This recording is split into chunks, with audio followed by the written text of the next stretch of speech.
12-year-old black girl, gasping for air on a packed plane. She begged just to breathe, but the only adult who could help her was the one who chose to take her away. When she fainted, the cabin froze, and it all really began when her father showed up. If it were you, what would you do when your child was deprived of the most basic human right?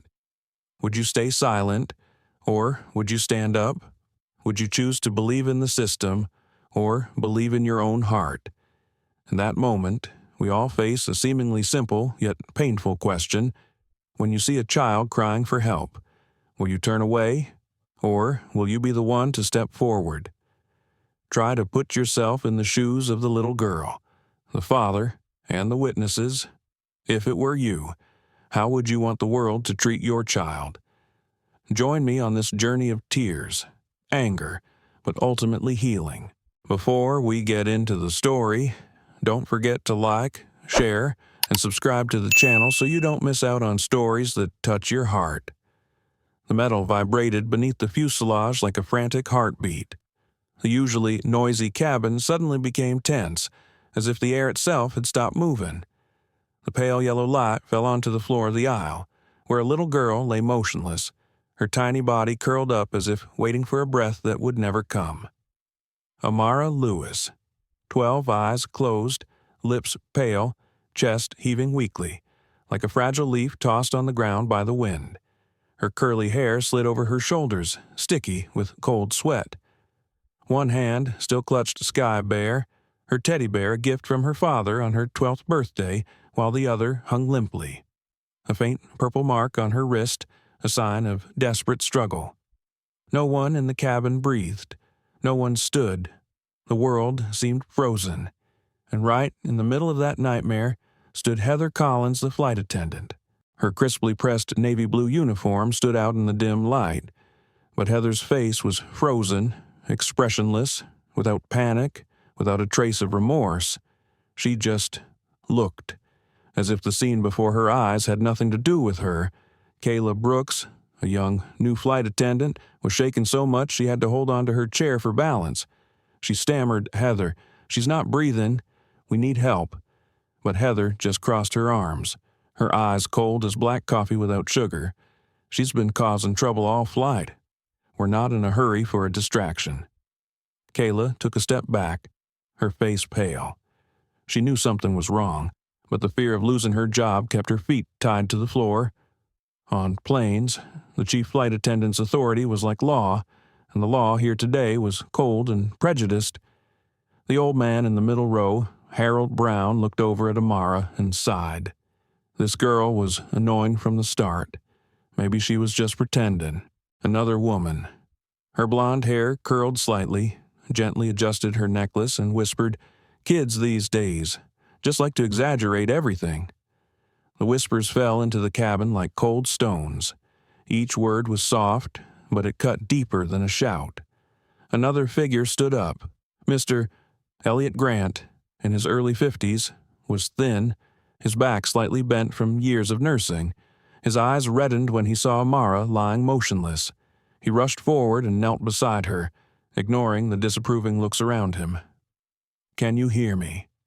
His voice was hoarse, but gentle. "Little boy, can you hear me?" Amara did not reply. Her chest moved only faintly, very faintly. Heather frowned. "Sir, please keep your distance. Let us handle it." Elliot looked up, his eyes still shining. "You call this treatment. The girl's about to lose consciousness completely." "You're interrupting my process," Heather said, her voice thin but razor-sharp. Elliot gritted his teeth, trying to calm himself. He didn't know what had happened in the past few hours, but he knew what it felt like to be a child starved of oxygen, and he knew every second mattered. The plane's loudspeaker blared. The captain's voice seemed to come from far away. "We are cruising at 35,000 feet. The crew would like to remind passengers to fasten their seatbelts."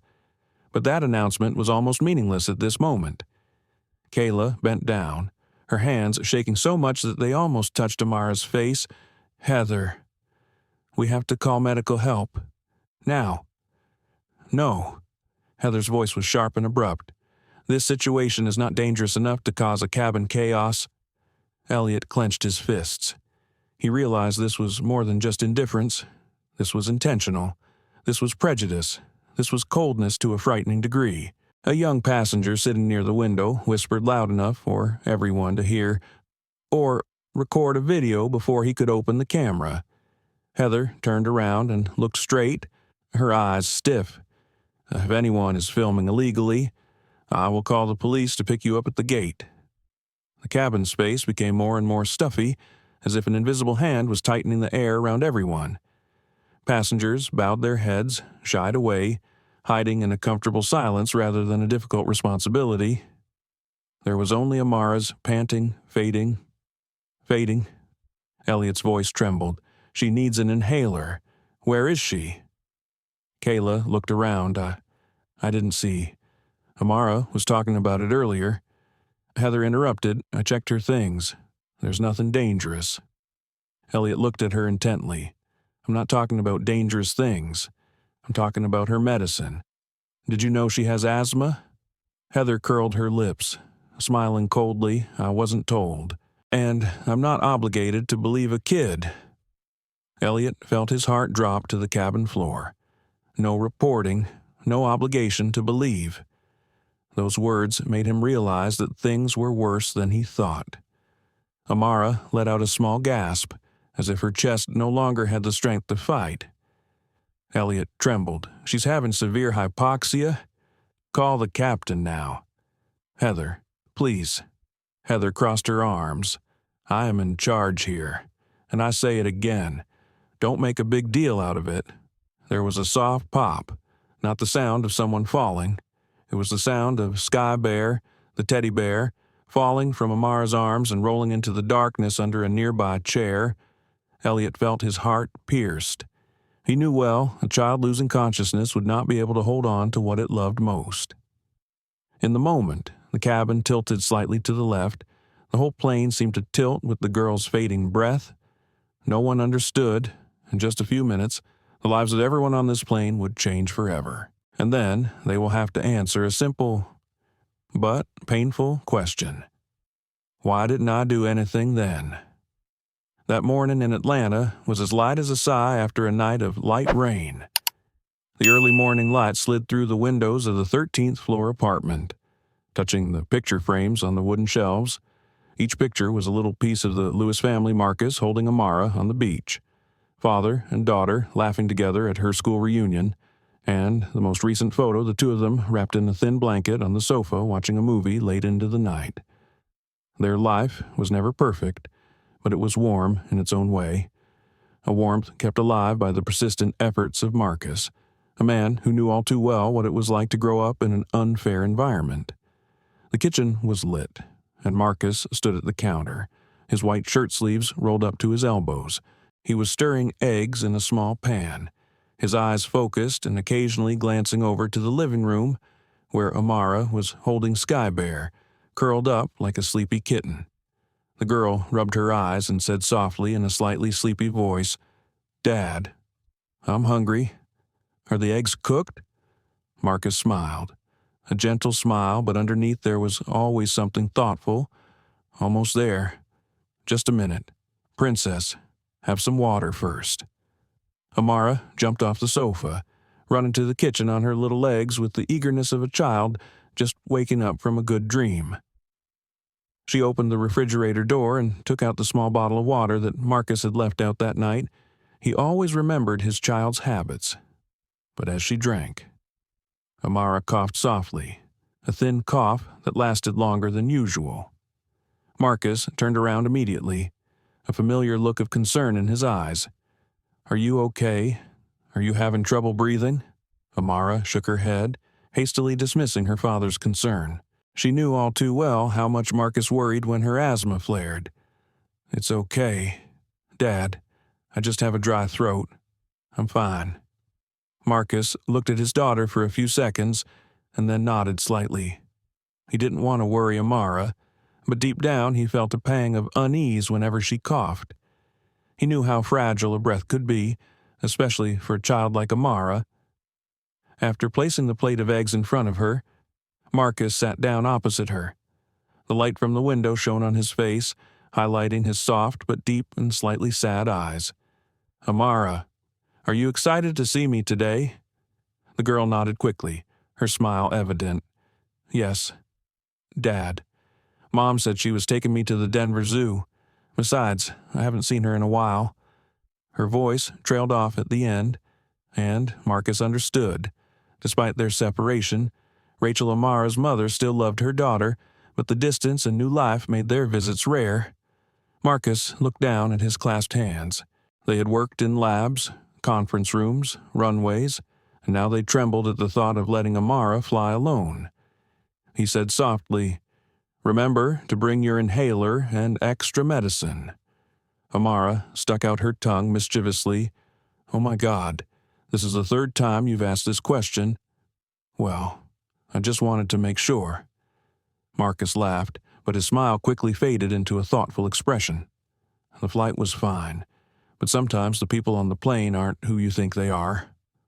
Amara rested her chin on her hand. "Curious. What do you mean?" Marcus looked at his daughter for a long time, as if considering whether to tell her about the memories he had tried to hide for so many years. Finally, he simply said, "When I was your age, I took a flight I will never forget. Not because of the scenery, but because of the way adults looked at me." Amara blinked. "How do they look at you?" Marcus wanted to smile to distract, but he couldn't. The past still followed him like a long shadow. "They looked at me like I didn't belong there, like I was in the wrong seat, even though the ticket clearly said so." Amara pursed her lips and nodded slowly. "I understand. At school, people look at me that way sometimes." Marcus paused. "Is someone giving you trouble?" Amara shook her head, her eyes softening. "No, it's not like that. It's just, sometimes people look at me differently. But don't worry, Dad, I'm used to it." That statement made Marcus's heart ache. A 12-year-old child saying, "I'm used to it." He didn't want Amara to be strong for something that didn't matter. Marcus stroked his daughter's hair, his voice soft but firm. "You don't have to get used to it. You just have to know that you have value. You belong wherever you go." Amara smiled, her eyes lighting up. "I know. Dad taught me." The peaceful moment lasted for a long time, as if time wanted to slow down so they could enjoy the rare warmth before their separation for a week. After finishing the meal, Amara cleaned up the dishes and ran to her room to get the backpack she had prepared that night. Marcus stood in the doorway, watching his daughter arrange everything with unusual care: tissues, water bottle, medicine, sketchbook, her favorite pencil, and Sky Bear, always placed solemnly in her backpack. "You know what Amara said as she zipped up her backpack? I think the flight will be fine. I'm a big girl." Marcus walked in and sat down next to his daughter. He put his hand on her shoulder. "You're really grown up, but no matter how grown up, you're still the most precious thing to me." Amara leaned her head on his shoulder. "Dad, I know why you're worried. It was like that when you were little, right?" Marcus was silent. His daughter was more sensitive than anyone. He didn't want Amara to be afraid of his past, but he also knew hiding it wasn't love. He placed his hand on the back of his child's small hand, his voice as soft as the wind. "I just want you to be safe. Sometimes there are people in this world who don't see the good in you, but you always have to remember, you're stronger than they think." Amara smiled, hugging Sky Bear close to her chest. "I'm strong, Dad, just like Sky Bear always protects me." Marcus laughed, the worry in his heart easing a bit. "Yeah, and 3 too. At that moment, to anyone looking at it, it would seem like just another normal morning for father and son. But for Marcus, those were the moments he cherished the most, because he had no idea that in just a few hours, their world would be torn apart. And that, his love for Amara would become a fire that would make all of America turn their eyes to them. But now, in that warm kitchen, Marcus is just a father trying to hide his insecurities. and Amara is just an innocent girl, believing that the upcoming flight will be as easy as any other. No one knew. The storm had begun to form the moment they left their front door. Amara still believes the sky's wide open. Marcus still believes there are more good people than bad, and the world is about to prove them wrong.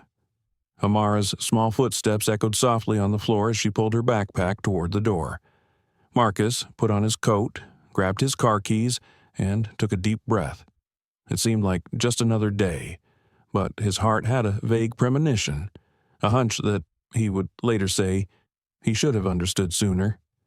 They locked the door, left the warm apartment, carrying the belief in a peaceful day, and stepped straight into the fateful journey of their lives. The Atlanta morning was starting to warm up as Marcus Lewis's black SUV rolled out of the underground parking lot. The air conditioning was soft as a breath, and the windows were slightly fogged up, reflecting Amara's face as she sat in the back seat, Sky Bear in her arms.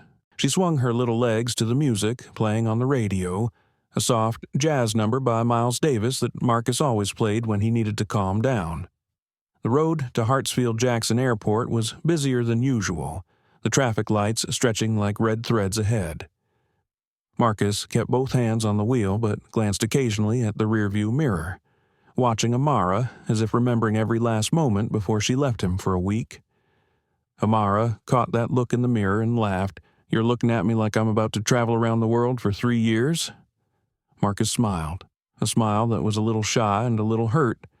"It's not that bad. I just want to make sure you're okay. You always worry too much." "Dad." Amara tilted her head, her eyes mischievous. "I'm just going to Denver, not to the Amazon."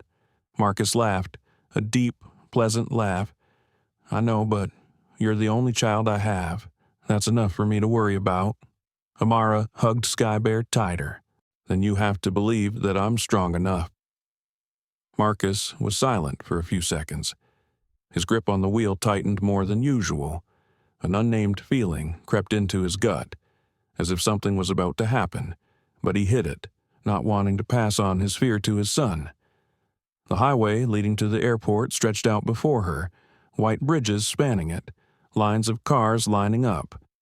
When the car stopped at a red light, Marcus turned, his voice slow and clear, as if he wanted each word to sink into her heart. "Amara, there are a few things I want you to remember." The girl squinted. "Dad is going to tell you more." "Yes, but listen to me." Amara sat up straight, her dark eyes shining. "Okay, I hear you." Marcus took one hand off the wheel and placed it on the seat next to him. "1. If you feel uncomfortable, you must speak up. Don't stay silent for fear of disturbing others." Amara nodded. "No objection." 2. If you see someone treating you badly, you have the right to speak up. You don't have to endure anything just because you're a child." Amara nodded again, but her eyes were a bit more serious. "Dad, what's wrong? Why do you talk like people will be mean to me?" Marcus looked straight into his son's eyes in the rearview mirror. His eyes were sad, but not weak. "Because I've been there. Amara, when I was your age, there were people who thought I wasn't worthy of help, not worthy of sitting in the same row, not worthy of respect." The girl was silent. Her small fingers traced Sky Bear's soft fur. "Are you scared?" Amara asked. Marcus exhaled slowly. "Yes, it was scary. But I lived through it, and I don't want you to go through what I did." The car continued to roll, the street lights blurring like a time warp. Marcus remembered the discriminatory looks, the cold words, the flights that had shaken him throughout his childhood. He had no one to protect him. He prayed for someone to stand up for him, someone to tell him he was worth something, but no one said anything. Perhaps that's why Marcus was more careful today. Amara spoke up to break the silence. "Don't worry, Dad. I have an inhaler. I have your phone number. If anything happens, I'll text you." Marcus nodded slightly. The words both comforted and worried him. He knew Amara to be a strong, calm child, but he also knew his daughter was still a child, only 12. As they approached the station entrance, the train began to slow down. The sound of horns, the sound of suitcases being pulled, and the sound of wheels rolling on the tile floor echoed through the glass windows. Amara looked out with eager, nervous eyes. "Dad, I think I'll be fine." Marcus turned the car off and turned to face his daughter. He placed his hand on Amara's shoulder, his eyes warm and bright, filled with the kind of wordless love only a father could understand. "Dad is not worried because you are weak.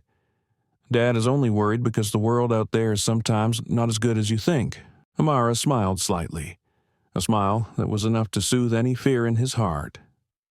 "The world isn't so bad, Dad. At least, I have you." That made Marcus turn away slightly, afraid that his son would see the emotion in his eyes. A moment of silence passed between them, soft and genuine as an embrace. Marcus got out first and opened the car door for his son. Amara slung her backpack over her shoulder and held Sky Bear in her arms. She felt so much bigger, but as she stood in front of the car door, she turned around, put her hand on her belly, and whispered, "Dad." "I'm suddenly a little worried." Marcus bent down to eye level with his son. "It's normal to be worried, but you're not going alone. I'm here, whether you're in Denver or wherever you are." Amara wrapped her arms around Marcus tightly. The smell of his laundry detergent made her feel safe. A safety she didn't know would shatter in a few hours. They entered the terminal together. The airport loudspeakers blared from the high ceiling. People moved about. Marcus pulled Amara's small suitcase beside him, walking carefully but still a little distracted by the vague premonition in his mind. On the escalator to the check-in floor, Amara stood next to him, looking up at the glass ceiling above. The sunlight shone down, reflecting off her eyes, making them sparkle like 2 drops of water. "Which gate do you think I'll meet Mom at?" Marcus laughed. "Any gate is fine. Just smile like this and I will run over and hug you." Amara laughed along. "I will hug you before you can hug me." Marcus looked at his daughter, remembering that smile like the last ray of sunshine before a storm. They went to the unaccompanied minor check-in counter. The agent took the documents and handed Amara an unaccompanied minor card. Marcus signed the papers and checked his backpack, passport, and boarding pass one last time. Then they stood in front of the passenger departure area. Amara held Marcus's hand for a long time. She said nothing, but the silence was filled with something only father and son understood. Finally, Amara spoke up. "Dad, are you proud of me?" Marcus placed both hands on Amara's cheeks, looking deep into his daughter's eyes, his voice low but firm, like an oath. "I'm proud of you every day, Amara." They hugged one last time before the staff led Amara toward the security checkpoint. As his daughter's figure faded into the crowd, Marcus stood still, a small sense of loss running through his heart. He didn't know why, but something was wrong. A breeze blew through the hallway, bringing a slight chill that made him shiver. Marcus walked toward the waiting area, watching until Amara was no longer visible. He told himself everything would be fine, but deep inside, the worry returned, and later, when he thought back on this moment, Marcus would wonder why he didn't keep his son for one more minute, just one more minute. Just 1 minute could have changed everything. The waiting area in front of Gate 32B at Hartsfield-Jackson Airport was packed with people.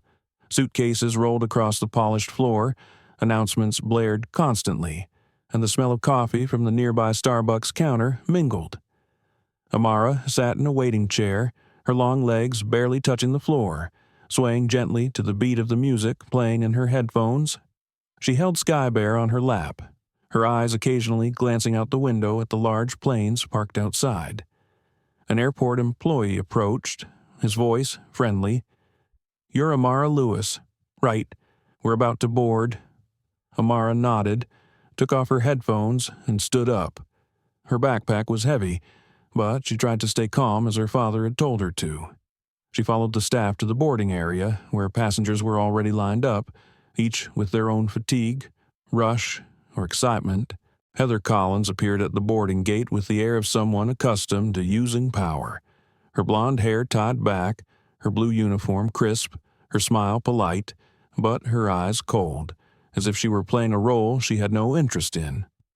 Heather looked at the list on the handheld board and was startled to see the red card for children flying alone. Unaccompanied minor. Her voice was smooth but slightly annoyed. The airport staff smiled slightly. Amara is flying alone today. Her father has gone through all the formalities. We walked her to the door. Heather glanced at Amara from head to toe. It was just a glance, but it was enough for Amara to sense something was strange. A look she had seen in school. A look that judged people before they had even introduced themselves, Heather said, with a faint smile. Okay, put her behind the business line a bit. I need to check her stuff before I put her on the plane. The airport staff was a little surprised, but her luggage has already been checked. Heather shrugged. I have my own rules. Amara stood still for a few seconds, wondering what she had done wrong, but then, remembering her father's words, she kept quiet and followed Heather's lead. Heather signaled, "Put your backpack on the chair over there."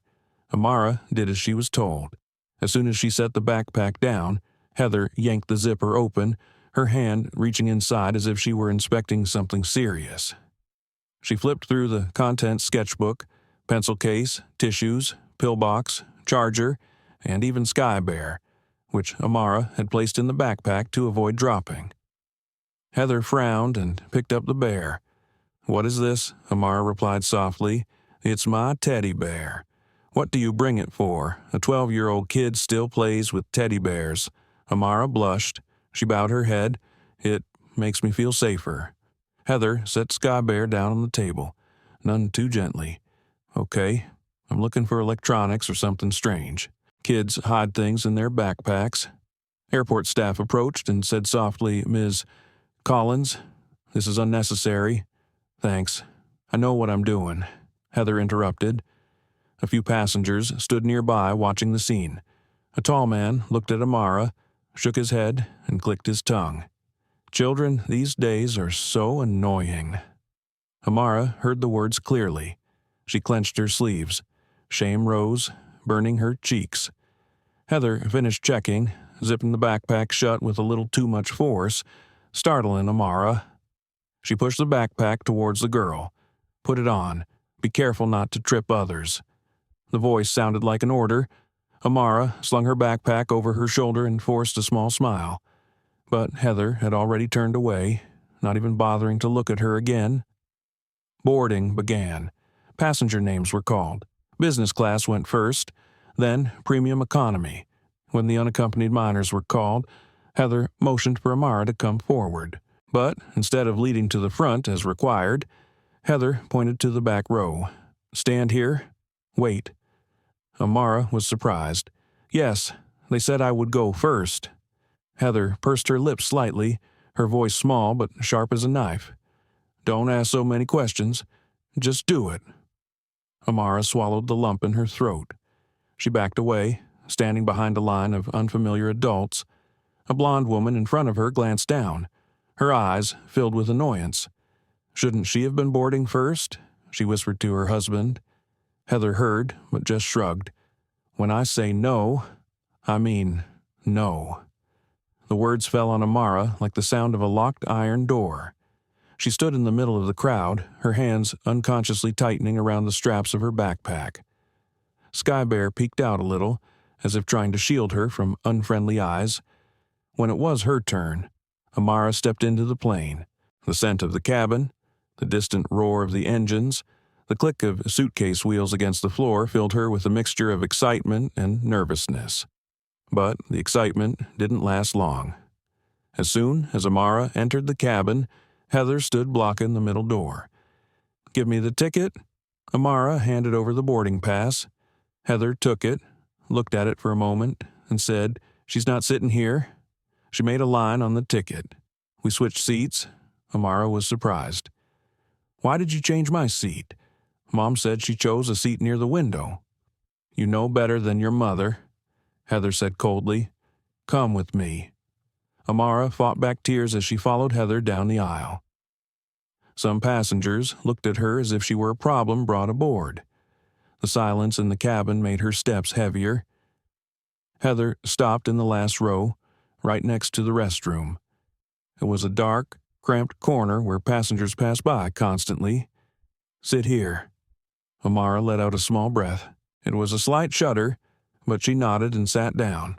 The seat next to her was empty.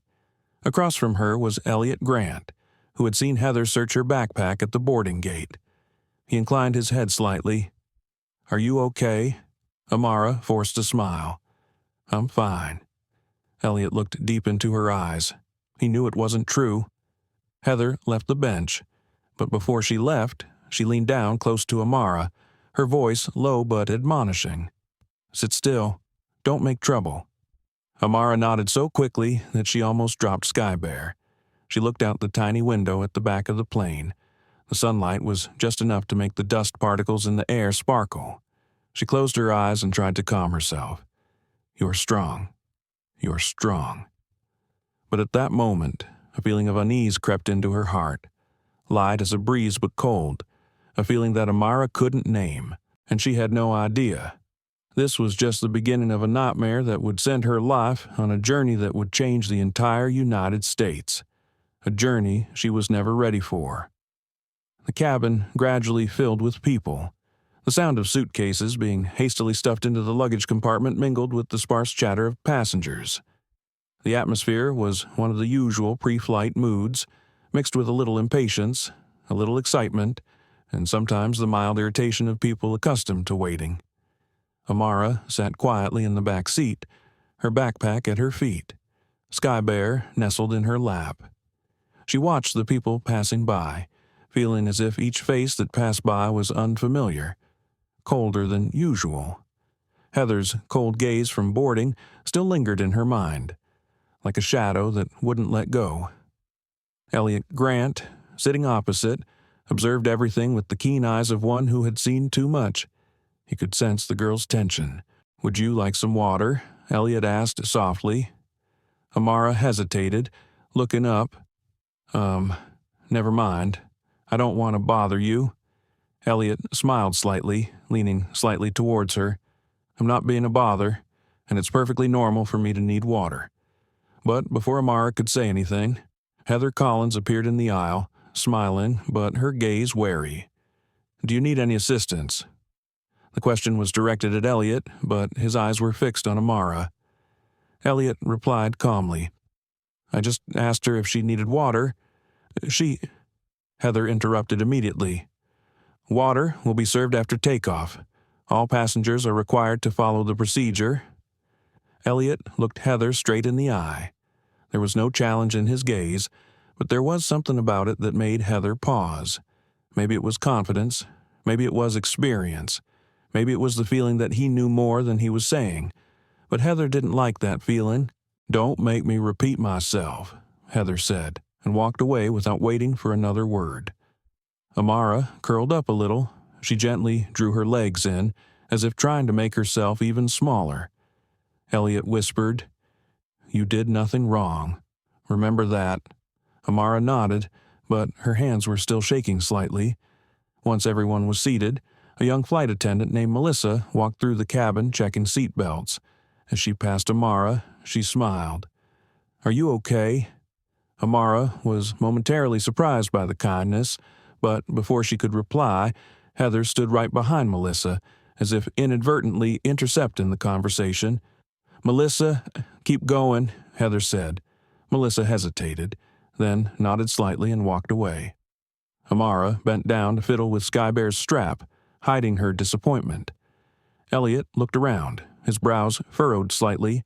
He sensed something was wrong, and it had nothing to do with the girl. Takeoff time begins. The cabin lights dimmed, the door closed. The ground observer withdrew the ladder. There was a clunk as the door latch was sealed from the outside. Pilot announced over the loudspeaker, "Ladies and gentlemen, this is Captain Mitchell. We will depart on time. The weather in Denver is good, and the flight is scheduled to last 2 hours and 30 minutes. Please hold your seatbelts until the signal's turned off." Amara took a deep breath. She tried to tell herself that everything would be okay. Just sit still. Don't bother anyone. Don't draw attention to herself. She repeated it like a silent prayer, but sometimes just the existence of a child like her is enough to make someone uncomfortable. As the plane taxied down the runway, Heather walked past the rows of seats once more. Her eyes fell on the hands holding Sky Bear. Put down your teddy bear. A plane is no place for cuddling. Amara was startled. Yes, but I feel safer holding it. Heather tilted her head, her voice small but cold. Do you want attention? No. Then put it down. Amara placed Sky Bear on her lap, not daring to hug him any more. Elliot leaned over. Hey, Ms. Collins, the child is allowed to keep his personal belongings. Heather turned back, a faint smile. You are not the one who makes the rules here, but you're scaring her. Heather blinked, slightly taken aback. She was clearly not used to being challenged. A tense moment passed through the air. Then Heather waved her hand. I will not argue with passengers. She left. The engine noise increased. The plane pitched forward, then lifted into the sky. The cabin shook slightly for a few seconds, and Amara felt her heart beat faster. As the plane reached a steady cruising altitude, the seatbelt sign turned off. Passengers began stretching their legs, taking out their phones, or opening the tray tables in front of them. Heather immediately set up the beverage cart, but didn't spare Amara a glance. Elliot noticed that. He asked softly, Amara, do you want some water? Amara bowed her head. Yes, I'm a little thirsty. Elliot stood up and walked over to where Heather was preparing the cart. I would like a glass of water for the little girl. Heather did not return. Drinks are served in row order. Her seat was at the back, and she was thirsty since boarding. Heather slid the stroller out, eyes looking straight ahead. Is that your business, or are you trying to cause trouble? Elliot took a deep breath. I'm just doing the right thing. A middle-aged passenger sitting nearby interjected, Oh my God, I just asked for a glass of water for the child. Heather stood up straight, her voice sharp.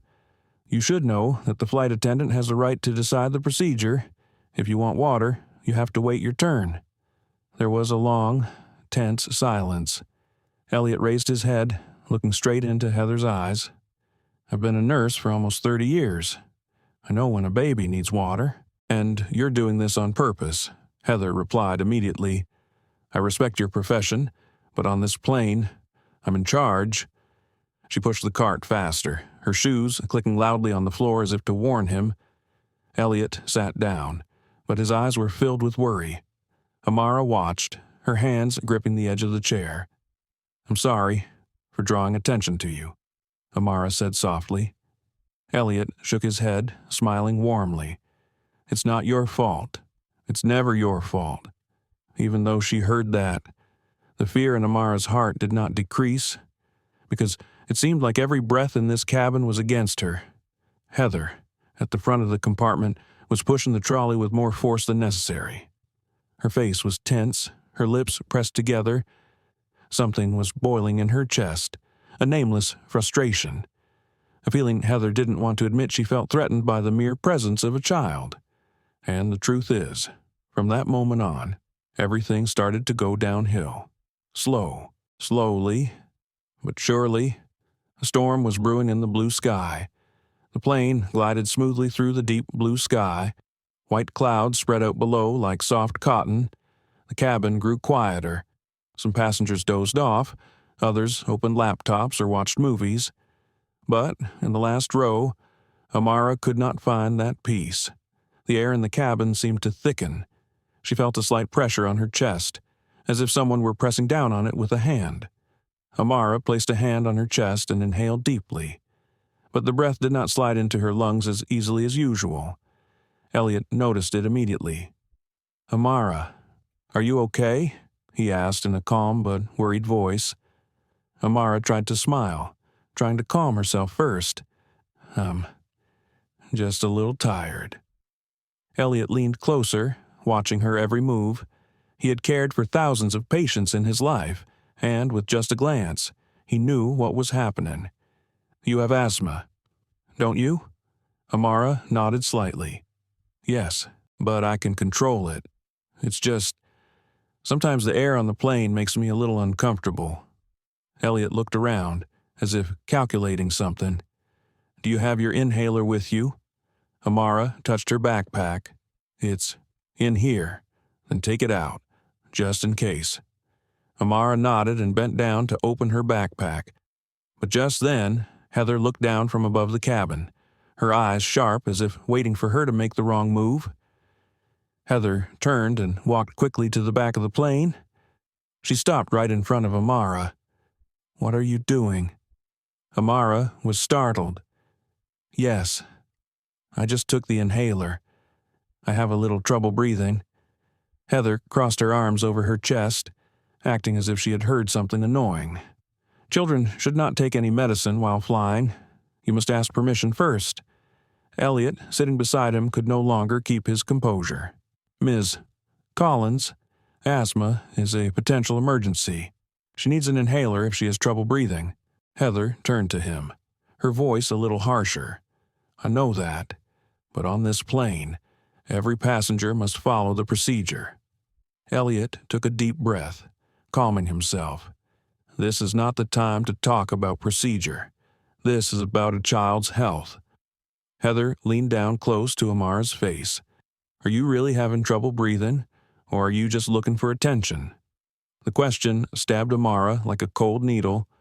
She opened her mouth but couldn't immediately form an answer, partly because she was scared and partly because her breathing was becoming really heavy. Elliot saw what Heather refused to see. You're wasting your time, he said. She needs an inhaler now. Heather leaned on the arm of the chair. I will be the one to decide when she needs what. The air turned cold. A few nearby passengers started turning their heads to look their way. Amara tried to take a deep breath, but her lungs shook slightly, as if they were being squeezed. A small whistling sound escaped her as she tried to breathe. She touched the strap of her backpack, trying to pull it up to her knee so she could open the bag more easily. But just then, Heather reached out and grabbed the backpack. You cannot be arbitrary. Amara looked up. Her eyes were wet, round, and full of fear. I just want to breathe. Heather paused for a second. That statement would have touched any adult. But for Heather, the moment quickly disappeared. She pulled the backpack out of Amara's hands and held it to her chest. If you really need it, I'll check. Elliot jumped up. Give the backpack back to the girl now. Heather turned to him, her voice rising. You are hindering me from doing my duty. No, you're preventing a child from breathing. The whole cabin was in an uproar. A passenger in front whispered to his wife, Oh my God, what's going on? Another person shook his head. Why is that flight attendant making such a big deal out of it? Heather heard it all, and that made her feel even more compelled to prove her power. Okay, Heather said. I'll check to see if there's an inhaler in the backpack. If there is, I'll give it to you. Elliot looked at her without blinking. Then hurry up. Heather opened her backpack and rummaged around inside. Her hands were not gentle. Amara watched her every move, feeling violated.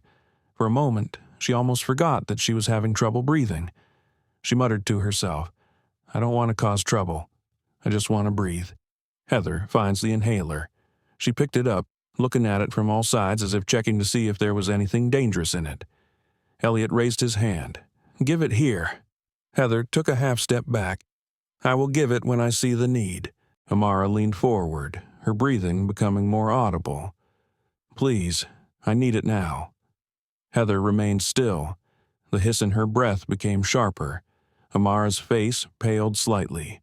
Her fingers gripped the armrests of the chair so hard her knuckles turned white. A female passenger in the next row spoke up. She's not kidding. She's having an asthma attack. Elliot couldn't take it anymore. He took a step forward, his voice hitting Heather. Give it to her, immediately. In that moment, the cabin was so silent that you could hear the vibration of the engine outside. But Heather, instead of giving the inhaler, turned to the passenger who had just spoken. I ask you not to interfere. A man sitting nearby stood up. This is too much. Heather glared at him. "Sit down now." But the moment she turned away was the moment Elliot made his move. He reached out and snatched the inhaler from Heather's hand. She was startled. "What are you doing?" Elliot didn't answer. He just turned back to Amara, handing the inhaler to her. "Calm down. Take a deep breath." Amara raised the phone to her lips, inhaled, held, exhaled. The wheezing in my lungs lessened a little, but my breathing was still heavy. Elliot leaned close, his voice low and steady. Again. Amara inhaled again. Her breathing began to ease, the color returned to her cheeks, but Heather wouldn't let it go. She grabbed the backpack, her voice high-pitched. "You attacked the flight attendant. You will be dealt with after the flight." Elliot looked straight at her. "If I hadn't, she would have been in danger because of you."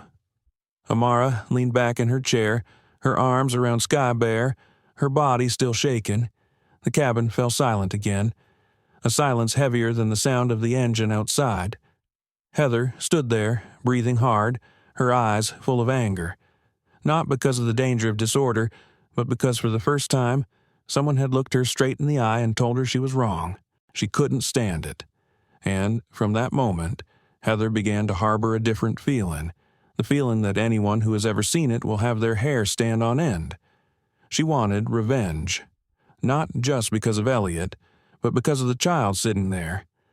The little black girl with the teddy bear, a presence Heather couldn't explain, but it made her feel uneasy to the core. As for Amara, after 2 puffs of the drug, her breathing finally calmed down. But the feeling of peace did not return. She knew something terrible was waiting for her, because the look Heather gave her as she turned away was not the look of someone who had just lost. It was the look of someone preparing to attack again. And next time, Heather won't let anyone stop her. The cabin fell into a heavy silence after the inhaler incident. The passengers who had just witnessed the confrontation between Elliot and Heather still looked at each other and whispered. Some looked displeased. Others avoided Heather's eyes to avoid trouble. But in that space, Amara was the one who felt the change most clearly. The air around her seemed to thicken, not because the plane was flying higher, but because Heather's eyes were fixed on her from the front of the cabin, like a predator marking its target. Amara bowed her head, her small hand caressing Sky Bear's ear. But try as she might, she couldn't shake the feeling of being watched. Elliot lightly touched Amara's hand. "Can you breathe now?" Amara nodded, but her breathing was still a little shaky. Better, but I'm scared. Uncle." Elliot lowered his voice to the lowest level. "You don't have to be afraid. I'm right here, and she won't be able to touch you." But that saying has never been further from the truth. Heather pushed the service cart up, but instead of starting to serve, she whispered something to the young waitress, Melissa. Melissa's face showed concern. She glanced over at Amara as if to check if she was okay, but Heather put her hand on Melissa's shoulder, squeezing gently, a warning that goes without saying. Melissa bowed her head and stepped back, and from that moment, Amara was officially isolated. No flight attendant dared to approach the last row anymore. No one dared to ask her if she had water. No one dared to look for more than a second. Heather paced the cabin, stopping occasionally to adjust a buckled belt or check a misaligned suitcase. But every time she passed the last row, she glanced at Amara, a look so sharp and cold that the girl sat still, like a bird afraid to fall from its branch. After nearly 10 minutes of tension, Amara felt her throat dry. She licked her lips, swallowing with difficulty. Elliot noticed immediately. "Are you still thirsty?" Amara nodded slightly. "I don't dare ask any more." Elliot said nothing for a few seconds. He looked at Heather, standing at the front of the cabin, her hand on the drinks trolley. She clearly hadn't served anyone yet. Maybe she was trying to prolong the moment. Elliot looked around, then stood up. "I'll sit here. Don't worry." He stepped up the aisle. Heather saw him from a distance and immediately straightened her shoulder, as if preparing for another confrontation. "What do you want?" Heather asked coldly. "I would like a glass of water for the child. She needs it. Heather narrowed her eyes. I told you, water is served in order. The 5 rows in front still have no water. Heather chuckled lightly, her smile devoid of any goodwill. Then you wait. Elliot looked straight at her. You know what you're doing, and everyone here knows it. A few passengers nodded slightly. Heather glanced at them, her eyes full of menace, causing them to immediately look away, pretending to check their phones. Heather moved closer to Elliot, her voice low but sharp. Don't be a hero. Heroes on planes are often handcuffed when they land. Elliot snorted, showing no fear. I don't need to be a hero. I just need you to stop mistreating a child. That really made Heather angry. Her cheeks burned. She took a half step back and spoke loudly, making sure the whole cabin could hear. If you continue to interfere, I will report you to the captain. They will kick you off the plane when they land for causing trouble. Elliot stood straight, his eyes never leaving her. I'll sit down. But remember, everyone here saw how you treated her. Heather smiled softly again. Let's see who believes you. Elliot looked at her for a few seconds, then returned to his chair. When he sat down, Amara looked at him with apologetic eyes. I'm sorry. It's because of me that you're in trouble. Elliot placed his hand on Amara's, light as mist. It's not your fault. Adults should know how to do the right thing. Outside the window, the plane was flying through thick, white clouds, but inside Amara's mind, the sky was gray. The little girl wondered, what did I do wrong to make things turn out like this? She remembered what her father had told her at the airport. If she felt uncomfortable, she should speak up. But how could she say it when the listener was the one doing the thing that scared her? About 20 minutes passed. Heather finally started serving drinks. But as the cart approached Amara's row, Heather swerved, turned around, and skipped past the last row as if it didn't exist. A passenger sitting nearby was surprised. Don't you serve the last row, Heather replied without turning her head. The last row has no demand. Elliot stood up. No need. She needed water while she was underground. The surrounding passengers began to murmur. An elderly woman whispered, What's wrong with this flight attendant? Heather turned her head, her eyes flashing with coldness. You have been warned. Elliot was about to react, but Amara shook him gently. Uncle, don't. I don't want you to get kicked off the plane. Elliot looked at Amara, then sat down, his face angry and helpless. This was the rare time in his life as a nurse that he felt he was not allowed to do the right thing. As for Heather, as she turned away, her lips curved up slightly, a small, faint, but venomous smile, the cart rolled down the aisle as a declaration that her power remained intact. Amara bowed her head, holding Sky Bear tighter. Her small hands trembled slightly, not just from fatigue, but from a deep feeling she was being targeted. A young passenger in the front seat tilted his head back. Hey, baby, are you okay? Amara slowly shook her head. But before the man could say anything more, Heather stepped forward unexpectedly, standing between them. No one is to bother her, Heather said in a high voice. The passenger gasped. What do you mean? I just asked if he was okay. Heather raised an eyebrow. I said no one is to disturb it, including you. Then she bent down, looking straight at Amara. Her smile was light as a breeze, but it stabbed like needles into flesh. Don't talk to strangers. It's annoying. Amara stiffened. Elliot gritted his teeth. This time, Heather won completely. No one dared to interfere. No one dared to look at her too long. No one dared to take her side. It is absolute isolation. A 12-year-old girl with asthma was sitting alone in the back row, 30,000 feet in the sky, surrounded by silence and the cold eyes of adults. Amara picked up Sky Bear, whispering a little secret into the bear's ear. I just want to be with you. Mom, why is it so difficult? Elliot heard.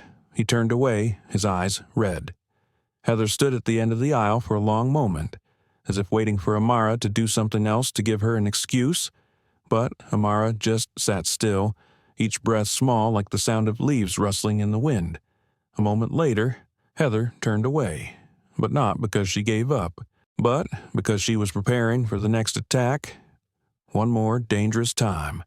One time that Amara couldn't avoid. The sky outside the plane's window had turned a paler shade of blue, like a silk scarf stretched taut by the sun. The plane was flying through bad air, enough to make the cabin shake slightly. There were rattling sounds from the overhead compartment. Some passengers tightened their seatbelts reflexively. But all their attention was not on the shaking, but on the last row, where the tense silence still reigned. Amara sat still, her hand still holding Sky Bear in her lap. Her trembling had lessened after her shortness of breath, but the uneasiness still clung to her chest like an invisible hand. Elliot sat on the edge of the chair, leaning toward her as if he would act at the slightest heavy breathing. From the front of the cabin, Heather watched the whole thing with a strange look. It was no longer just annoyance. It was almost hatred, as if she had convinced herself that Amara was the source of all the problems on this flight. Heather adjusted her collar, shrugged to loosen her arms, and walked down the aisle. Each step felt like a slap in the thin air of the cabin. Nearby, passengers felt the chill as she passed. As she approached the back row, Heather stopped. She looked at Elliot first, as if in a threatening gesture. "I just received a report from the co-pilot that a passenger complained that you were being loud and disruptive." Elliot frowned. "If you want to say that me helping a child breathe is disorderly, then that's up to you." Heather didn't blink. "You will be recorded. You just write it down." Heather took a breath, as if trying to regain what composure she had left. Then she looked at Amara. The look made her shiver, like the look of someone who no longer saw her as a child. "And you," Heather said quietly but clearly, "you need to understand what your parents taught you. On the plane, you listen to the flight attendants, not strangers, not someone who thinks he knows more than I do." Amara squeezed Sky Bear. Her voice was as small as the wind. I didn't do anything wrong." Heather replied immediately, "Yes, you are not wrong, but you are very close. Elliot couldn't take it anymore. Miss Collins, that's enough. She doesn't deserve this." Heather turned back, her voice artificially flowery. "I'm teaching him manners, something his parents clearly haven't done well." As soon as the words left her mouth, Amara's eyes widened. She had never heard anyone talk about her parents like that. The hurt came faster than the fear. Elliot stood up. "You must not insult a child." Heather moved closer to him, chin raised. "Do you want to see what happens if you continue to stop me?" The two people stood facing each other, tense as if a string that could snap at any moment. A few other passengers began to stand up, as if they couldn't bear it any longer. But just then, the plane lurched slightly to one side. A beep sounded. The seatbelt sign came on. The pilot made an announcement. "Dear passengers, we are about to enter an area of light turbulence. Please return to your seats." Elliot slowly sat down. Heather stood back as well, but her eyes never left Amara. The anger in her eyes seemed to be trying to explode. And then, a moment that seemed like just a normal shake became the reason for Heather to take action. The cabin shook more violently. A passenger dropped a coffee cup. Someone let out a small cry. The plane tilted a little more and leveled out. Heather reached for Amara's seat to steady herself, but when the cabin steadied, instead of pulling away, she leaned down, her voice sharp and firm. "Give me your inhaler." Amara was startled. "Dub, what for? I'll keep it. I don't want you to abuse it." Elliot gasped. "You can't do that. That's emergency medicine." Heather turned to him. "She has used it, and I believe she does not need it anymore." Amara hugged her backpack to her body, leaning back in her chair. "I need it. In case, no room. Give it here." Heather reached out to Amara. The girl shook her head vigorously. "No, please." Heather's eyes sharpened. She looked around, seeing the other crew busy securing loose objects from the turbulence. No one was watching the back row, and Heather decided to do what no flight attendant is allowed to do. She bent down and snatched the backpack from Amara's hand. Amara let out a small gasp. "No, that's mine." Elliot jumped to his feet, but the cabin shook again, making him lose his balance. Heather took the opportunity to unzip her backpack and rummage around inside. She took out the inhaler again. Elliot growled. "Give her back," Heather said without looking at him. "I am responsible for the young passenger. If he has any health problems, I will monitor his medication." Amara began to gasp. "Not asthma. Panic. Please, don't take it." Heather stood up straight, holding the inhaler in her hand as if it were a dangerous object. "You will not use this again without my permission." Elliot took a half step forward, but Heather raised her hand. "If you come any closer, I'll call the captain right away." The cabin was so quiet that you could hear the slight metallic vibrations on the plane. Amara felt her chest constrict. It wasn't asthma. It was the feeling of being stripped of the only thing that kept her safe. She put a hand to her chest, her breathing becoming uneven. A woman in the front row turned around. "What are you doing? That's children's medicine." Heather gave a thin smile. "I'm doing my job," Elliot shouted. "No, you are abusing your authority." Heather didn't reply. She turned, stuffed the inhaler into her uniform pocket, and walked straight to the front of the cabin, leaving the last row of seats in shock. Amara placed her hand on her chest, her breathing quickening. "Are you okay?" Elliot leaned in immediately. I'm so scared. I don't want to be here anymore." A tear streamed down Amara's cheek, not from pain, but from a suffocating sense of helplessness. The girl whispered, her voice almost gone. "Dad, I want you." Elliot looked up at the top of the cabin, his eyes filled with anger and helplessness. He knew what Heather had just done could put Amara in danger if her asthma returned suddenly. And the worst part is, no one can do anything. The cabin rocked again. Amara reached for her seatbelt, her small hand shaking. Above, Heather kept walking straight, not looking back. She believed she has regained control, but she didn't know that very act would stir up a storm large enough to destroy her life and drag half of America into it. The cabin returned to a false silence. A few rows of whispers arose, but everyone was hesitant to speak out loud for fear of making things worse. Heather Collins, the flight attendant, had just returned to the front of the cabin, her face as cold as a sheet of glass, betraying no emotion. In the back row, Amara Lewis held her seatbelt tightly. The air around her was getting thicker and thicker, as if a thin layer of fog was covering the cabin.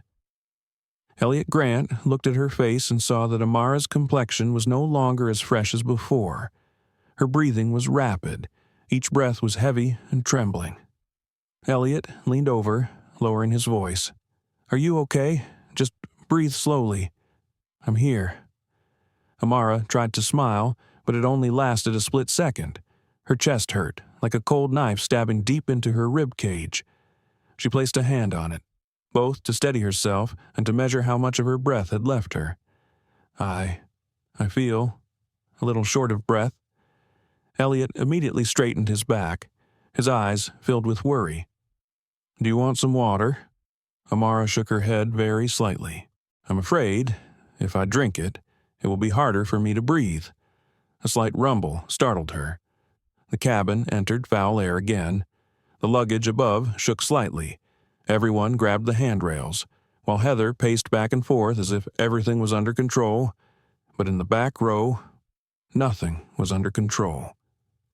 Elliot turned his head to look up, then down at the girl. He knew the situation was getting worse faster than anyone thought. "Amara, listen to me," he said slowly. "If you feel any more pressure in your chest, you have to tell me." "Okay." Amara nodded weakly. "Yes." But immediately after that nod, the girl closed her eyes, a ragged breath escaping her lips. Her mouth opened as if trying to pull more air into her lungs. Elliot immediately placed his hand on her shoulder. "Breathe slowly. Breathe through your nose. Can you control it?" Amara opened her eyes. Her pupils fluttered. A tear suddenly fell. I don't know." Elliot felt his blood run cold. "Oh no," he muttered. "The asthma is starting again." At this moment, The nearby passengers had already started to turn away. A middle-aged woman clicked her tongue. Oh my God, what happened to her? Another man spoke loudly enough for 3 rows of seats to hear. I told you it was acting. Amara heard it all. Every word pierced her ears like needles. Elliot paid them no attention. He turned completely forward, his voice full of determination. Miss Collins, he called out. Heather didn't turn around. She was checking another passenger's seat belt. Elliot called again. Miss Collins, give the inhaler back. She's having a real asthma attack. This time Heather stopped. She turned her head halfway, her eyes cold. I told you, I'll keep an eye on her medication. You don't understand the situation. It's having respiratory failure. You are overstating the issue. Elliot slammed his fist on the front seat. I've been a critical care nurse for 17 years. I know an asthma attack when I see one. Heather didn't move. She looked at Elliot like he was a nagging child. You have been warned many times. I will not argue further. Elliot felt so choked up that he couldn't say any more. He turned in time to see Amara clutching her chest. Her breathing was like pulling air through a pinhole. Her face was pale. Sweat began to break out on her forehead. Elliot, Amara called, her voice so weak it was inaudible from more than 2 feet away. I can't breathe. Elliot immediately placed his hands behind her back, holding her upright, helping to open her airway. He spoke quickly. Sit up straight, child. Try to keep your composure. I know you're scared, but I'm here. I won't leave you. Amara nodded shakily, but just 3 seconds later, the girl was half kneeling, her hands on her thighs, her head bowed, trying to suck air into her lungs. Her wheezing sound was clearly audible. A woman nearby screamed in panic. Oh my God, she looks like she's going to faint. People started to stand up. Some took out their phones. Others backed away as if afraid of getting involved. Elliot shouted again, Heather, you have to give the medicine back to her right now. Heather turned and walked slowly back toward them as if it were all a minor inconvenience. She still had the inhaler in her pocket, but didn't show it. Elliot roared, If you don't give me the medicine, I will report it to the company. Heather emphasized each word. You're causing trouble. I'll call the pilot if you keep this up. At that moment, Amara let out a ragged breath, then collapsed to the side. The girl fell back in her chair, her eyes wide but unfocused. Elliot screamed, No, Amara. Look at me, but Amara could no longer hear. A weak stream of air escaped her lungs. Her lips began to turn a pale gray. A passenger shouted, Has anyone called the pilot yet? Another person shouted, Call the doctor. Call the doctor. Heather stood frozen. Her mouth moved as if to say something, but no sound came out. Elliot reached out to support Amara's small body, lowering her down into the aisle to better open her airway. Please breathe in, he said, his voice choking. Amara opened her eyes slightly, only a faint glimmer of light remaining. She tried to say something, but her breath was too shallow to make a sound. Only her lips moved. Elliot leaned down. What do you say? Amara, I'm listening. Her lips trembled, then she softly uttered 2 words, silently but still enough to make Elliot break down. Dad. The next second, Amara's body went limp. Elliot took his pulse. His heart dropped to his stomach. No. Don't scare me like that. He placed his hand on Amara's wrist. No beat. He placed his hand on her neck below her ear. Still not seen. A scream erupted from Elliot, causing the entire cabin to shake. You killed her. Do you understand? You took her medicine. The once silent passengers now rushed toward Heather. An older man pointed at her. Are you waiting for this to happen? A woman screamed, You bastard! Give me back the medicine quickly. Heather stepped back, trembling, her expression no longer cold for the first time. She rummaged in her pockets, almost frantically, but it was too late. Elliot bent down, inhaled deeply, and blew into Amara's chest. His hand rested on her small chest, rubbing it gently before beginning chest compressions. "Don't give up. I haven't allowed it yet. Listen to me." Screams echoed throughout the cabin. Some passengers ran to call the crew. Heather stood there, pale, her hands shaking, and finally grabbed the inhaler but didn't dare go near it. The plane continued to shake slightly, as if the sky itself was trembling at the sight before it. Meanwhile, in the narrow aisle of the last row, Elliot bent down, continuing to press each strong beat on Amara's fragile chest, trying to pull her back to life. But until this moment, no one knew, if Amara ever heard him call her name again. The narrow aisle at the end of the cabin became a hotbed of chaos, sobs, screams for help, and the scraping of chairs as passengers scrambled to get out of the way of Elliot Grant, who was trying to revive Amara Lewis. The cabin was bathed in a dim white light from overhead lights, a light that made everything seem even colder and more hopeless. Elliot continued to compress Amara's chest, each stroke strong but careful. He had done this hundreds of times in his life, but his hands had never trembled so much. "Come on, sweetheart. Come on. You have to breathe. Listen to me." Amara lay still, her eyelids closed, her small chest no longer rising and falling. Her face seemed to have sunk into a place beyond anyone's reach. Beads of sweat rolled down Elliot's forehead, but he didn't stop for a beat. An elderly woman standing nearby raised her hand to her mouth, her eyes red. "Oh my God, she is so young." Another passenger looked toward the front of the compartment. "Call the pilots. They must know about this." At that moment, Melissa, a young stewardess, ran from the front service cabin to the back of the cabin. Melissa's face paled at the sight before her. She immediately knelt down beside Elliot. "Oh my God, what happened?" Elliot didn't look at her, just answered in a gasp. Miss Collins took hold of her inhaler. "She's not breathing now." Melissa turned her head, shocked to the point of gasping. "What? Heather did it," Elliot growled. "She still has it. Get it back." Melissa jumped up and ran towards the front of the compartment without another word. As she passed a few passengers, they cried out in despair, "Get her medicine! Hurry up! Don't let children die on planes." Melissa nearly fell when she got there. Heather Collins stood frozen, her face white, her hand clutching the inhaler but not moving. Melissa screamed like a slap in the air. "Heather, give me the inhaler." Heather took a step back, as if pressed against the corner. I didn't know it was that serious. I thought it was pretending." Melissa gasped. "Pretend?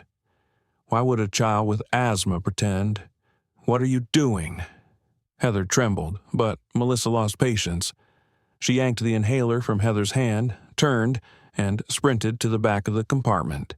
In the last row, Elliot continued to do chest compressions steadily, his arms starting to ache, but he didn't stop. "Come on. Breathe. Baby, breathe," he whispered. Melissa knelt down beside him, handing the inhaler to Elliot. The passengers around him let out soft sobs of relief, but Elliot didn't stop the chest compressions. He just spoke quickly. "I need you to hold her head. Tilt it slightly." Melissa did as she was told. Elliot opened the inhaler, placed it in Amara's mouth, gave 2 quick puffs, and continued chest compressions. Passengers standing nearby stared at Amara, as if praying with their eyes. A man placed his hand over his heart, muttering a prayer. A woman clasped her husband's hand. The cabin was almost silent now. There was only Elliot's heavy breathing, the slight vibration of the fuselage, and the adults' hearts pounding with fear. Then, suddenly, a loud noise came from the cockpit. "Dear passengers, we have just been notified of a serious medical situation in the rear of the cabin. We are now transitioning to a priority landing procedure. Please fasten your seatbelts and remain calm." The whole cabin seemed to freeze. Oh my God, they really declared an emergency. That means she's about to... No one dared to finish the sentence. Elliot continued the chest compressions, then leaned down to listen for breathing. He placed 2 fingers on Amara's neck again. 1 second, 2 seconds, 3 seconds, nothing. "Damn," Elliot gasped.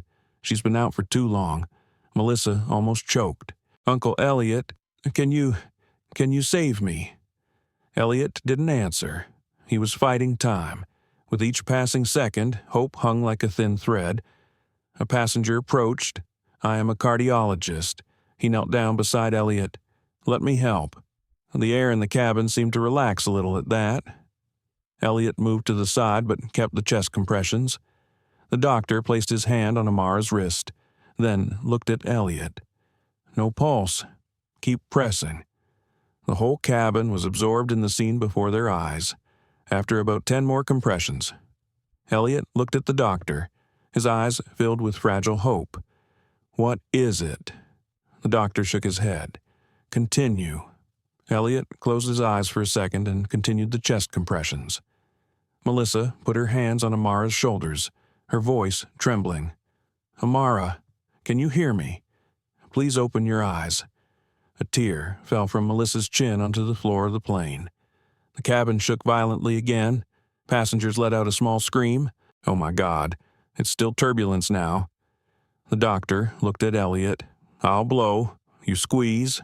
They worked together in perfect harmony as if they had worked together for years. Elliot counted softly. 1, 2, 3, 4. The doctor blew in. 1, 2, 3, 4. Elliot pressed on. Melissa looked up, her voice pleading, "Please breathe again. Amara." Already, a very small movement, a weak hiss. Elliot stopped and bowed immediately. "Wait, there seems to be—" The doctor also bent down, placing his ear close to Amara's mouth. There was a long, suffocating silence. Then the doctor spoke, his voice filled with hope. "I hear breathing. Very faint. But there." A woman nearby burst into tears. "Oh my God. Thank God." Elliot nearly collapsed with relief. He took Amara's hand. His voice choked. "Good job. You did it. Amara, do you hear me? You have to try a little harder." Amara's breath was still thin as mist, but it was life, a ray of light in the darkness. The doctor spoke loudly. "Keep the medicine nearby. If she stops breathing again, use it immediately." Melissa took the inhaler and placed it next to Elliot's hand, her face wet with tears. Meanwhile, at the head of the compartment, Heather leaned against the wall, her hands shaking. Her pale face was nothing like the confident woman she had been earlier. Her lips moved, but no words came out. The cabin shook slightly once more, but this time the speakers came on immediately. "We are diverting to Denver for an emergency landing.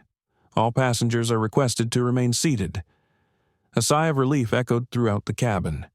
Elliot continued to hold his hand on Amara's chest, as if he loosened his grip even a little, that fragile breath would disappear. Melissa leaned down and whispered, "Come on, the plane is about to land. You will see your dad soon." At the word "dad," Amara's eyelids fluttered slightly, as if in a small effort to respond. That made Elliot smile weakly.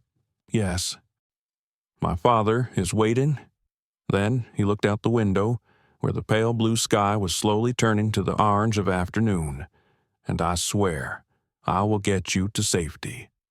The plane continued to fly towards Denver Airport, carrying with it the small life that had just returned, and the truth about the cruelty that Heather had caused. Outside the window, the sky had turned a pale orange, the last light of day covering the wings like a silken veil. The cabin shook gently once more, but this time it was the vibration of descent. The air in the cabin was thick with the smell of sweat, worry, and the faint scent of hope, ignited by Amara Lewis's weak breathing. In the back row, Elliot Grant kept one hand on her chest, the other on her small wrist, feeling each fragile breath. Every time Amara's chest rose and fell, Elliot felt his heart squeeze. Melissa sat close by, her hands shaking and clenching. Every few minutes, she leaned closer to Amara, whispering incessantly, "Just keep going. We're almost landing. Good job." An elderly passenger sitting nearby clasped his hands in prayer. A man closed his eyes, his lips moving as he asked God for protection. All of them. Though they had never met Amara before this flight, placed their hopes in her. The loudspeaker blared from the cockpit, the pilot's voice calm but urgent. "Ladies and gentlemen, we are approaching the runway at Denver Airport. Please keep your seatbelts fastened. The medical team is on standby below. We will be landing in a few minutes." The cabin held its breath. Elliot looked down at Amara. Her breath sounded like it was being pulled through thick cotton, each breath wavering, as thin as a thread hanging over an abyss. "Amara, listen," he whispered. "Just a few more minutes and you'll see your father." Amara's lips trembled slightly at the word Dad. It was a small sign, but it almost made Elliot cry. No one noticed that a few rows away. Heather was slumped in her seat.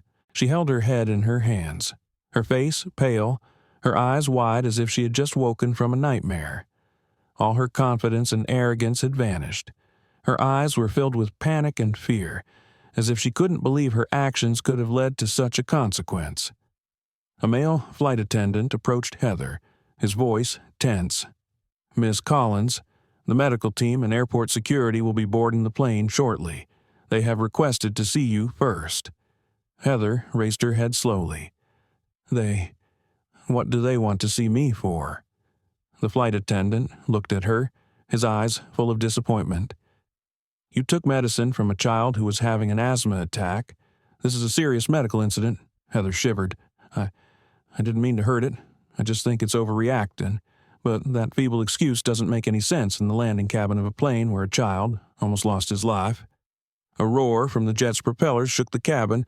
The plane began to tilt slightly, preparing to hit the runway. The metallic vibrations that rippled through the fuselage made everyone tighten their seat belts. Melissa bent down and spoke quickly. "Elliot, when the plane hits the ground, you have to keep Amara still. Don't let her neck move too much." "I know," Elliot replied, his eyes never leaving Amara's pale face. "Just keep her calm," Melissa whispered in Amara's ear. "Honey, the plane is about to meet the rescue team. You can't give up." The engine noise increased. The air warmed with friction as the plane passed through the lower level. Then, a deep gulp sound. The plane's wheels touched the runway. The cabin jolted slightly. A few passengers yelped in surprise, but everyone quickly turned to look at the back of the cabin, where Amara's life still mattered most. Elliot kept her head at a safe angle. Melissa held her hips. The passenger doctor stood ready. The plane slowed, shuddering for a few more seconds, then began to slow. Elliot felt Amara's breathing become shallow, as if being sucked in. No, don't leave me now," he muttered. Then the plane stopped. The cabin fell into a tense silence. The front door unlocked. A passenger gasped. "They're here." The sound of hurried footsteps echoed from the jet bridge. A medical staff member's voice called out from outside. "What's the emergency?" "We need an exit." Passengers automatically moved aside to the sides of the aisle, creating space leading to the back. A group of medical staff carrying stretchers and first aid kits rushed into the cabin. In the back row, Elliot sat up straight. "Here she's here." The medical team knelt down immediately. The leader, a woman in her 40s, spoke quickly. "Status." Elliot replied immediately. 12-year-old girl. Asthma. Had inhaler removed during attack. Stopped breathing. No pulse for about 2 minutes. Was given CPR and chest compressions. Now breathing again, but very weak. The woman nodded. "We accept." Elliot didn't move from his position, but moved aside to let the paramedics in. One placed an oxygen mask on Amara's face, another attached a monitor to her arm, and another administered a bronchodilator. The image of a small girl lying among the flashing lights of the device made many passengers cry. The medical woman listened to the stethoscope for a moment and then spoke in a clear but soft voice. "There's a pulse again. Weak, but there." Elliot nearly collapsed with relief. Melissa put her hand to her mouth. Tears just kept falling down. But that moment only lasted a few seconds. Because just as the medical team lifted the stretcher, a group of airport security personnel entered the cabin. The leader held the file and asked loudly, "I need to see Flight Attendant Heather Collins." The whole cabin turned to look at Heather. She stood frozen in the back of the cabin, stiff as a wax statue. When the security guard called again, Heather stepped out, her knees almost given out. A passenger shouted she was the one who took the girl's medicine. Catch her.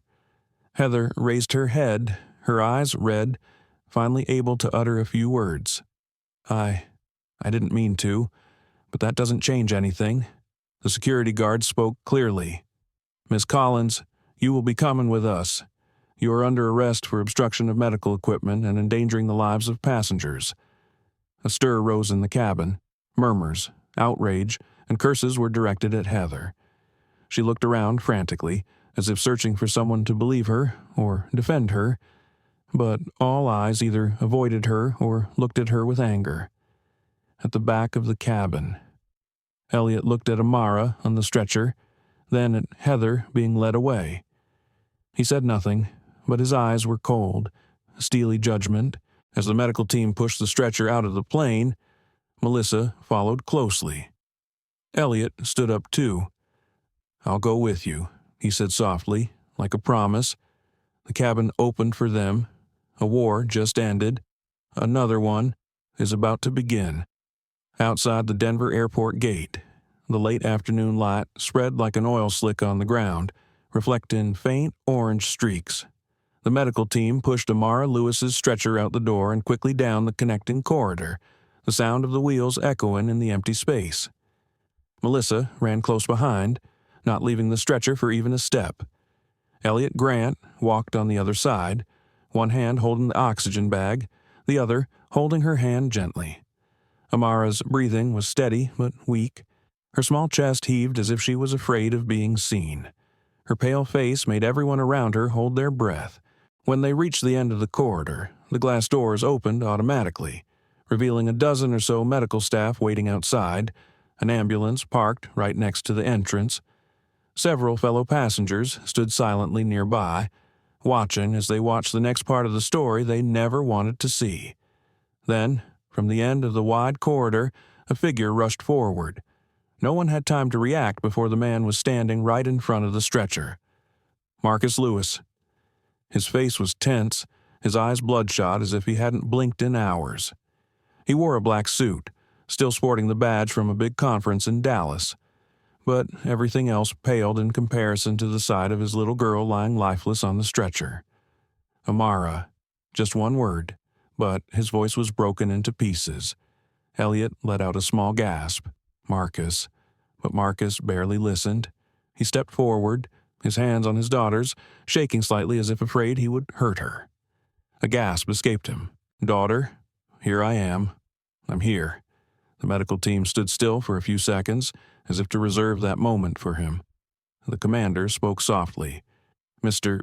Lewis, we need to get him to the car right away. He's stable, but we'll have to keep an eye on him. Marcus nodded vigorously, his eyes never leaving the little face. Go ahead, I'll go with you. Then he looked up, seeing Elliot for the first time. The two men looked at each other across the long, white-lit hallway. No words needed, just by looking. Marcus understood that Elliot had saved his daughter. Elliot put his hand on Marcus's shoulder. She was strong. She fought until we got her breathing back. Marcus squeezed his shoulder, his voice low and trembling. I don't know how to thank you. Don't thank me. I was just doing what an adult had to do. Then Elliot sighed, looking down at Amara. She said your name, right before. She passed out. Marcus closed his eyes for a second, as if a knife had just stabbed straight into his heart. She was always strong. Always.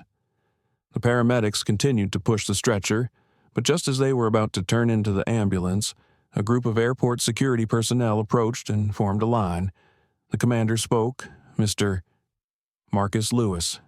Marcus turned back. I'm here. We need you to come with us for a moment, about the incident on the flight. Melissa stood behind, hearing that sentence. She trembled. Marcus looked at them, his eyes sharp. I will talk, but not until my daughter is safe. The commander nodded. Of course, but there's one thing you need to know. He stood aside, Behind her stood Heather Collins, the head stewardess, her hands lightly cupped in front of her. Her head was bowed, her hair loose from its bun, her uniform rumpled. Her face was blank, save for panic. Marcus looked at her for a few seconds. There was no anger in his eyes, only a cold emptiness that made those around him shiver. Security officer said, "We have taken statements from the crew and passengers. Ms. Collins will be detained for investigation of obstruction of medical equipment and endangering the life of a minor." Heather tried to look up. I didn't mean to."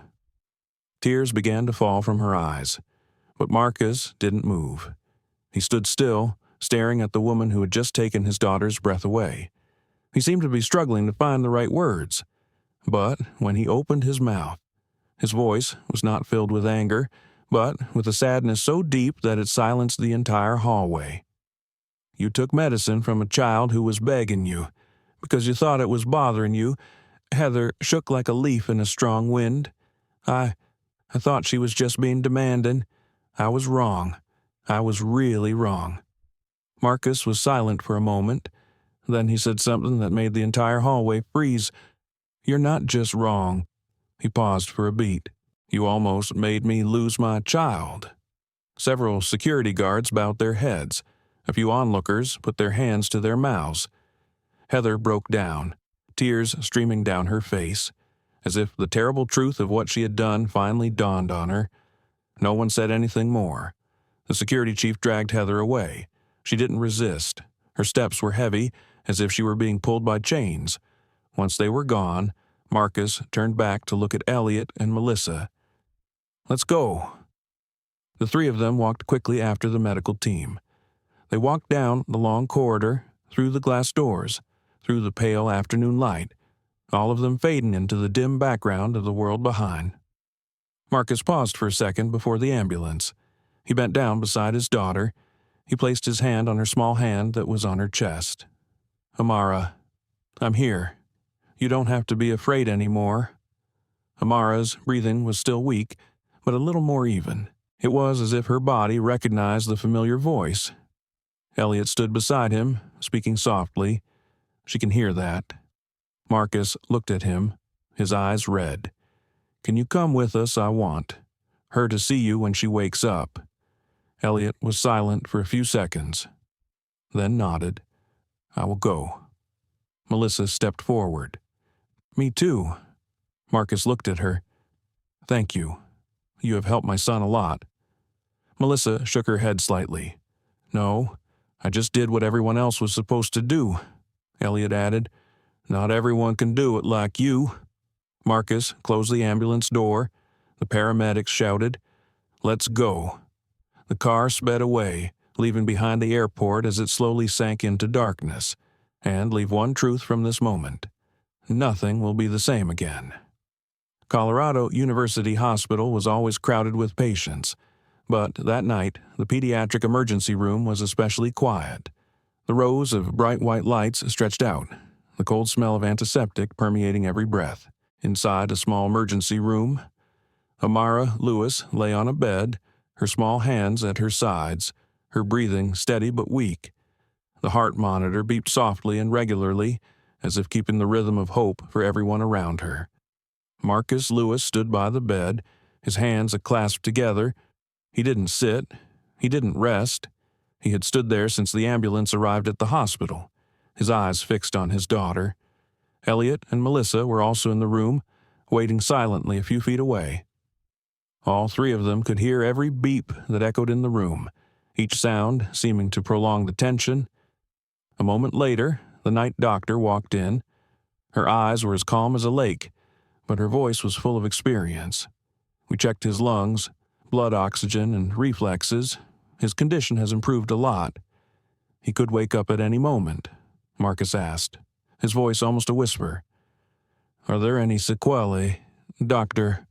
Shaw looked at him, his voice soft but not avoiding the truth. "We hope not, but he was deprived of oxygen for a while. We need to monitor his response when he wakes up." Marcus pursed his lips. His hand rested on his daughter's shoulder, a silent promise that he would not leave her side for even a second. Elliot walked up to Dr. Shaw. I was on the flight. The baby was almost unresponsive when he stopped breathing, but after the medication, he responded slightly. I think his body's still fighting. The doctor nodded. Thank you, sir. What you did on the flight saved her life. Elliot just bowed his head slightly, as if it didn't need praise, but Marcus looked at him with eyes of indescribable gratitude. A small noise came from the bed. Amara's chest heaved deeper, like a wave after a long lull. She's awake, said Dr. Shaw. Marcus stepped closer. He bent down and took his son's hand. Amara, can you hear me? It's me. Elliot and Melissa stood back, not wanting to force the moment. Amara's eyelids fluttered. A sigh escaped her lips in a whisper. Then her eyes opened slightly, like a faint light in a dark room. The little girl looked around, confused and frightened. Marcus leaned closer. His voice choked. Princess, you're here. You're safe. A moment of silence. Then 2 tears rolled down Amara's cheeks. Not... Marcus squeezed his son's hand gently. Yeah, it's me. You don't have to force yourself to talk. Take a deep breath. Amara tried to take a breath, but her lungs still hurt. She winced. Painful. Marcus stroked his son's hair, his voice softer than a gentle breeze. It's okay. That's a good sign. Your lungs are still working. Daddy's here. The girl blinked. A memory came back like a shadow pulling back. The flight attendant, she didn't let me breathe. The room went silent. Amara took a weak breath. I begged her, but she said I was bothering her. Then she took the phone. She took everything. Her voice began to tremble. Dad? Dad? I thought I was dead. Marcus closed his eyes as if stabbed in the heart. He bent down and hugged his child gently. No, I'm not going anywhere. I'm here with you. I'm doing great. I'm stronger than I think. Amara choked, tears continuing to fall. Dr. Shaw looked at Elliot and nodded slightly, as if to prepare to assist if emotions made Amara's breathing erratic, but strangely, when Marcus held her tightly in his arms, her heartbeat steadied, as if his presence was the strongest medicine. A moment later, Amara opened her eyes and looked at Marcus. Dad, are you mad at me? I tried to stay calm, but I couldn't. I ruined everything. Marcus stepped back to look his daughter straight in the eye. Nothing is your fault. Listen to me clearly. He placed his large hand on his chest. The only fault was that the adults on the flight didn't protect you. But that was never your responsibility. You were the child, and you were braver than anyone. Amara looked at her father, eyes wide, both relieved and hurt by what she had been through. Outside the glass door, a group of reporters had gathered. They weren't allowed into the emergency room, but everyone knew the story was spreading fast. Camera flashes and clicks penetrated the thick glass. Melissa looked out, then turned to Marcus. Mr. Lewis, there are a lot of media outside. They must have heard about it, Elliot added. Videos of passengers started appearing online. I thought, this is going to go viral. Marcus looked at his daughter, then looked out. He wasn't afraid of the media. He was just afraid that his daughter would see his face on the news while she was still afraid. Elliot stepped forward. I will talk to them if necessary. I will tell the truth. I will not let anyone distort this story. Marcus looked at the man for a long time. Then he nodded. Thanks, but let me do it. It's my responsibility. Doctor, Shaw returned. We have to move the baby to the intensive care unit. Mr. Lewis, you can come with us. Marcus leaned down and placed a kiss on his daughter's forehead. You rest. Dad is always right here. As the medical team prepared to wheel the bed away, Amara took his hand. Dad, you're not going anywhere. Are you? Marcus squeezed his son's hand. No, I'm not going anywhere. And from now on, no one can touch you without my permission. The little girl breathed a sigh of relief. She closed her eyes like a child who had finally found the safest place in her life. The door opened, the bed was pushed away, the machines followed. Elliot and Melissa stepped out into the hallway. They watched Marcus walk beside his daughter, walking slowly but surely like a father trying to steady his child. At the end of the hallway, reporters saw Marcus appear. The flash is on continuously. Dozens of questions rang out at once. Mr. Lewis, what happened on the flight? Is it true that the flight attendant obstructed your daughter's medical equipment? Are you planning to sue? What message do you want to send to the airlines? Marcus stopped. He turned around, facing dozens of cameras. His face was no longer frightened. No more pain. Only the cold, steely calm of a man who has seen the edge of loss remains. And he said, I'll tell you everything. Tonight. The lobby of the University of Colorado Hospital was usually bustling, but that night it became the center of attention for the entire city. Camera lights were focused on the ceiling, reflecting off patches of cold light. More than 24 reporters stood close together, microphones raised, eyes fixed on the man who had just stepped out of the pediatric intensive care unit hallway, Marcus Lewis. He was still wearing the same black suit from the afternoon meeting. His tie was loose, the top button of his shirt undone. He looked like a father who had just run 100 miles to protect his child. But there was a growing calm in his eyes. Elliot Grant stood on the right. Melissa stood on the left. The two of them were like two pillars silently supporting Marcus in this moment. As Marcus approached, the flashbulbs continued to flash. A reporter from the Denver Chronicle raised his microphone first. Mr. Lewis, please tell me about your daughter's condition. Marcus paused. He didn't speak right away. He took a deep breath. He placed his hand on the microphone a hospital worker held to control the noise. He spoke slowly, each word as solid as a rock. My daughter is still alive. A ripple of murmur spread out. He continued, but tonight, she almost didn't get a chance to stand up, almost didn't get a chance to see me again. He paused for a few seconds. His voice did not tremble, and all because she was a black child on a flight. The entire hospital hall was silent, as if all the air had been sucked out. Another reporter spoke up. Can you tell me what happened? Marcus looked straight into the camera, as if looking straight into millions of people. My daughter has asthma. She needs an inhaler when she has trouble breathing, but during an asthma attack, when she was begging for air, a flight attendant took her device away. He paused, not to think, but to contain the pain that was rising, then kept it, saying the child was bothering her. Dozens of people gasped. Some put their hands to their mouths. Marcus continued. She tried. She cried. She called for help, but she refused to give the inhaler back. A reporter raised his hand. Do you have any witnesses to this? Marcus tilted his head and pointed at Elliot and Melissa. Yes, these two, and dozens of passengers on the plane. Some of them took video. A wave of cameras panned to Elliot and Melissa. Melissa took a small step back, but Elliot stood straight, hands behind his back. A female reporter asked Melissa, Can you confirm this?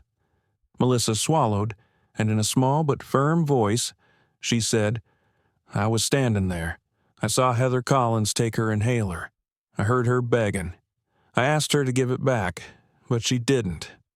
Another reporter asked urgently, So why didn't anyone on the crew intervene more forcefully? Melissa bowed her head, her eyes red. I tried, but I was the newest stewardess on the flight.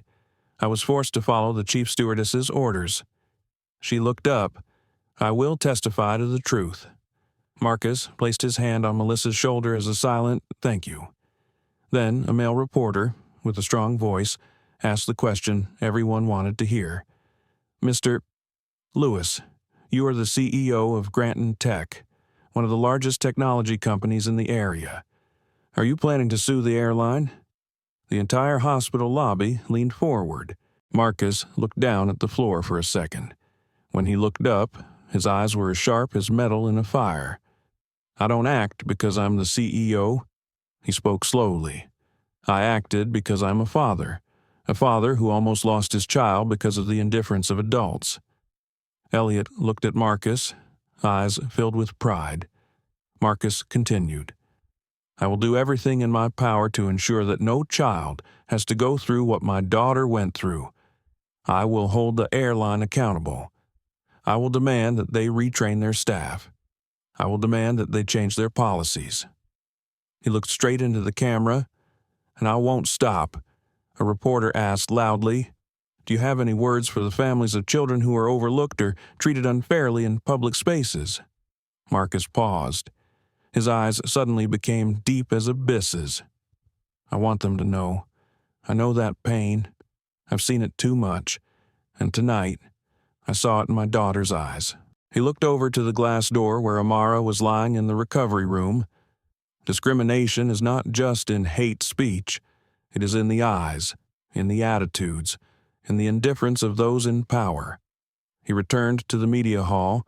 If we don't talk about it, it will never go away. The whole room was silent. Then a young reporter raised his hand, his voice trembling with emotion. "Mr. Lewis, can you share what makes you so strong?" Marcus looked into the distance for a few seconds. Then he said, "I am strong because I have to be strong. Black people in this country have to be twice as strong to live a normal life.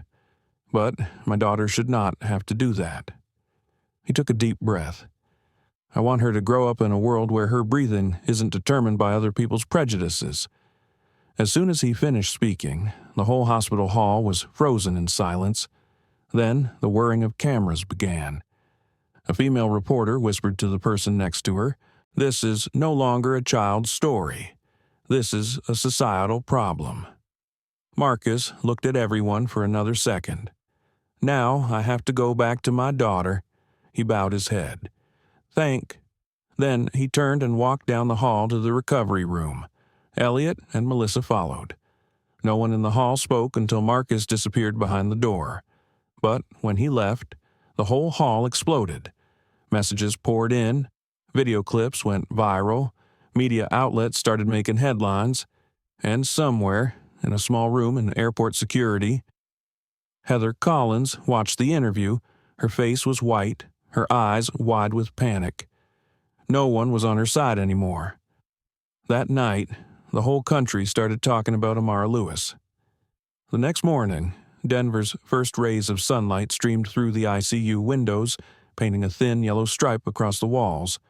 The hospital was quiet, but outside, the world was shaking like a stormy sea. Inside, Amara was still sleeping. Her chest rose and fell more rhythmically than the night before. The heart monitor hummed steadily, each distant beep pulling Marcus's heart back into place in his chest. Marcus sat in a chair next to the bed, his arm resting on the bedpost to hold his daughter's hand. He hadn't slept all night. But, strangely, in the morning light, he didn't feel exhausted. It was as if a new source of energy had quietly flowed into him throughout the night. Elliot stood against the wall, hands in his coat pockets, eyes looking out the window. Melissa was making coffee on the small machine in the corner, trying to do something productive to relieve the tension that was all around them. Then the door opened. A hospital worker walked in. "Mr. Lewis, you have some guests to meet," Marcus asked immediately. "Media known, sir, the airline's lawyer, and a representative of the board of directors." Elliot glanced at Marcus. Melissa put down her coffee cup immediately. Marcus stood up slowly. "Let them go to the conference room down the hall. No one goes into my son's room." The staff nodded. "Yes, sir." Marcus leaned down and kissed Amara on the forehead. "I'll be right back. Princess." The little girl was still in a deep sleep, but her fingers seemed to move slightly in response. Marcus left the room. Elliot and Melissa followed. The hallway was long, the cold white light shining on the floor giving it an almost solemn feel.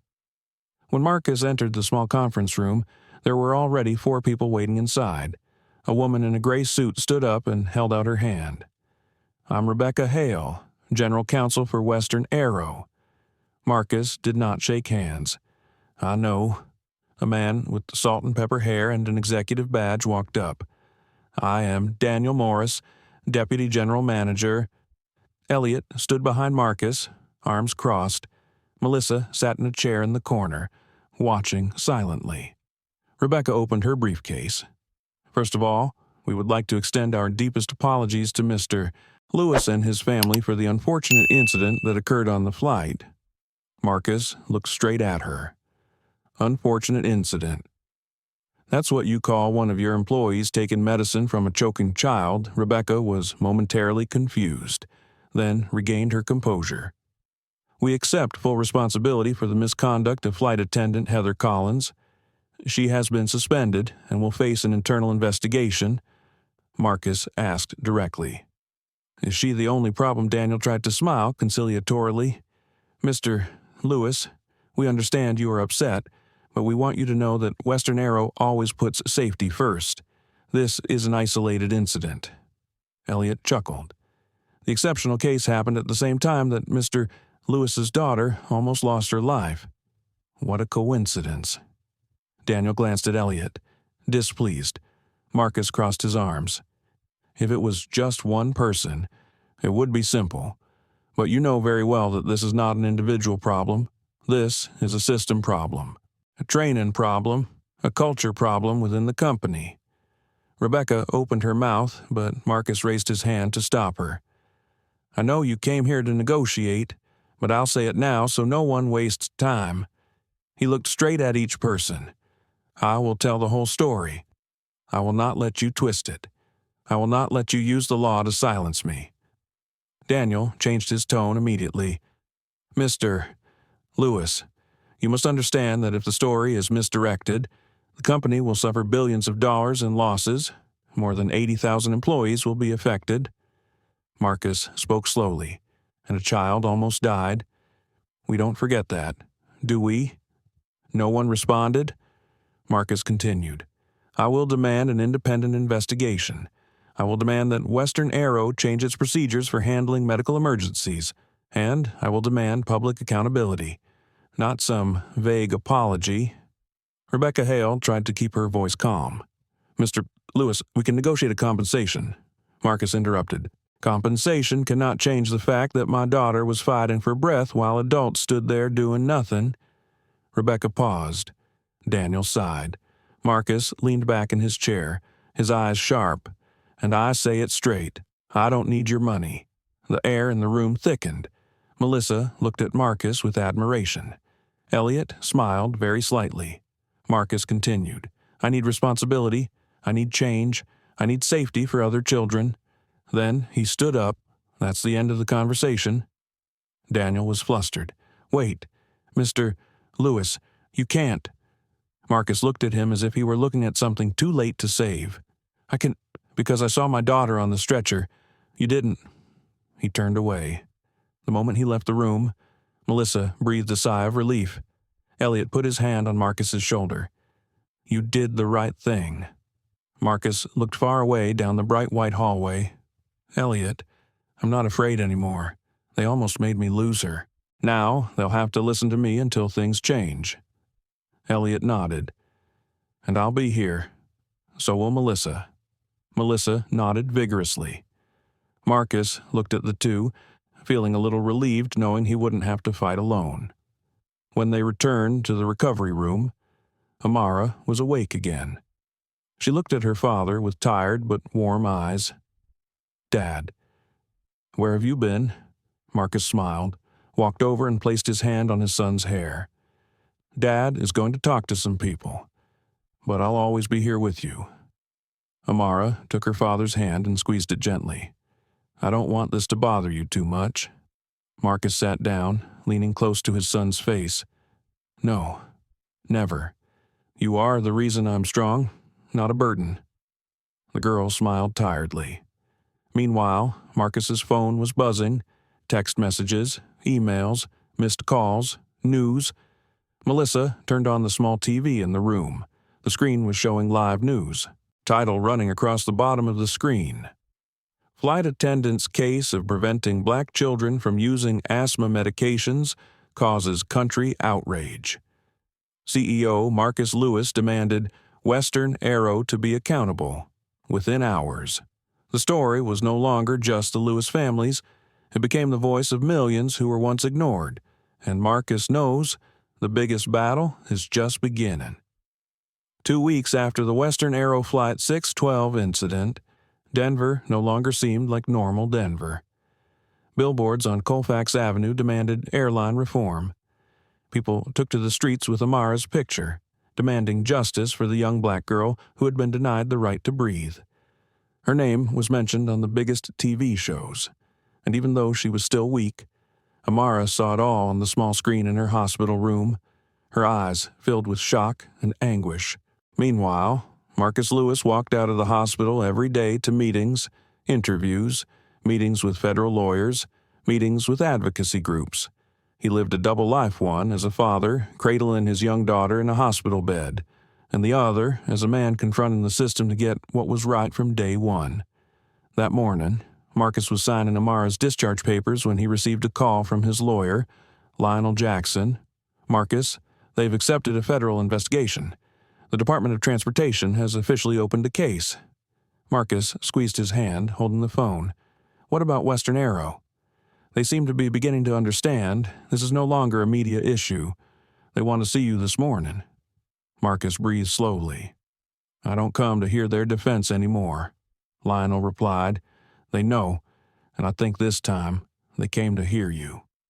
Marcus looked over at Amara, who was chatting with Melissa. She smiled softly when Melissa handed her the small card the passengers had sent her. In that moment, Marcus realized if he could build a better world for his daughter, he would walk into any room. He nodded. "Okay, go ahead." A few hours later, they met in a conference room at the federal law office in Denver. When Marcus walked in, the Western Aero representative was already seated. Rebecca Hale was there. So was Daniel Morris. But their expressions were different from the last time. No trace of defensiveness or desire to negotiate. They stood up as Marcus entered the room. Rebecca spoke first. "Mr. Lewis, thank you for coming. As you may know, we have reviewed all the passenger video footage from the flight." Marcus sat down opposite, and then Rebecca took a deep breath. For the first time, she didn't try to hide the tremble in her voice. "We got it wrong, not just because of Heather Collins' behavior, but also because of our culture of ignoring the alarm, our flawed training system, and even how we initially responded." Marcus said nothing. Daniel interjected, his voice low as if he had just learned a great lesson. "We want to sign a public apology, and we also want to sign a confirmation of acceptance of all your reform requests." Marcus looked at them, his eyes no longer angry but full of careful consideration. Rebecca handed out the file. "We agreed to an independent investigation. We agreed to retraining all flight crews at 61 locations.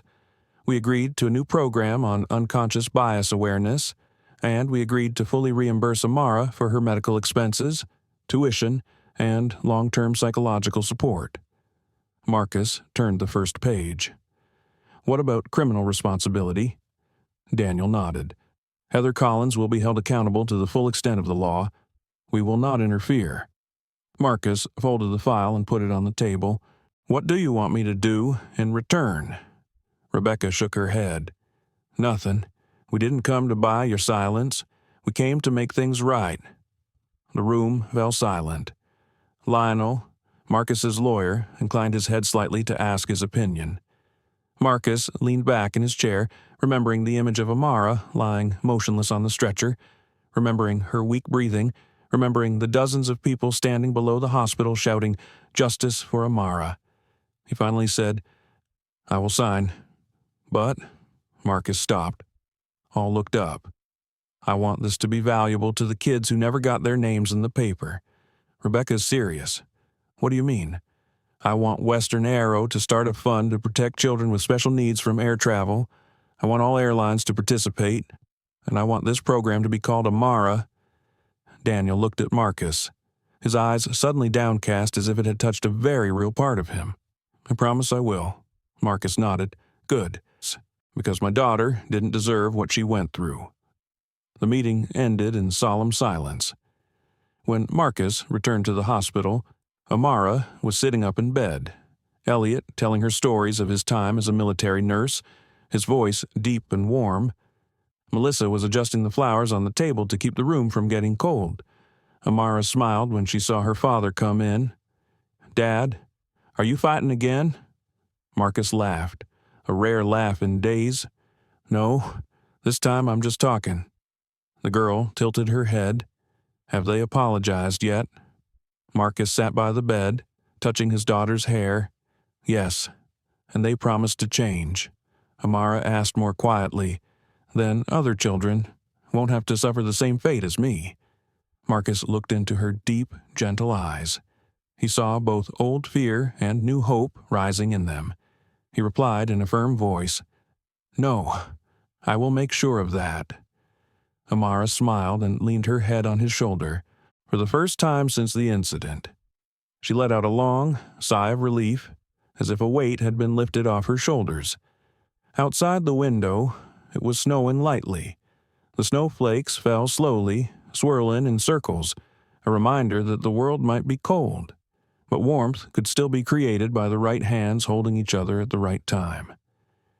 Marcus looked at his daughter, then at Elliot and Melissa. "Thank you both. Without you two, I don't know what I would do." Elliot smiled, "Because she is the reason you became strong. Like you said," Melissa looked at Amara and said, "in every difficult story, there are always people who choose to stand by each other. That is what keeps us from falling." Marcus held his daughter's hand tightly. "Did you hear that? Princess A-Man grows stronger with the people around him." Amara nodded slightly, her eyes sparkling, and in that moment, Marcus understood that his fight went beyond his family's pain. It became a reminder to the world that indifference can kill, but kindness can save a generation. A week later, Marcus and Amara stood before thousands of people at Denver's Civic Center Plaza. She held the microphone, her voice trembling slightly but filled with courage. "I just want to say, I'm still here. Thanks to those who didn't turn their backs on me." The whole square fell silent. Amara continued, "And I hope I'm not the last child someone protects." The applause was thunderous. Marcus placed his hand on his daughter's shoulder, his heart filled with a feeling that no amount of pain could erase. Hope. This story is more than just a flight incident. It is a powerful reminder that sometimes the cruelest thing is not malice, but indifference. A child almost lost his life not because of illness, but because of the indifference of adults. It makes us wonder how many times in our lives have we unintentionally turned a blind eye to the suffering of others. The lesson here is kindness is never too much. A word of greeting, a small gesture, even a nod to acknowledge that we see each other, can sometimes be enough to save a life. And true strength lies not in position or power, but in using it to protect those less fortunate. At any age, we have the opportunity to be a part of the good in this world. Kindness doesn't have to be loud. It comes from choosing to stand for what's right, even when no one is asking us to. Thank you for taking the time to read this story. It shows that you care about the world around you, and that is truly appreciated. Thank you for being here. If the story touches you, please like, share, and subscribe to the channel to help more people hear emotional and meaningful stories like this. See you in the next videos.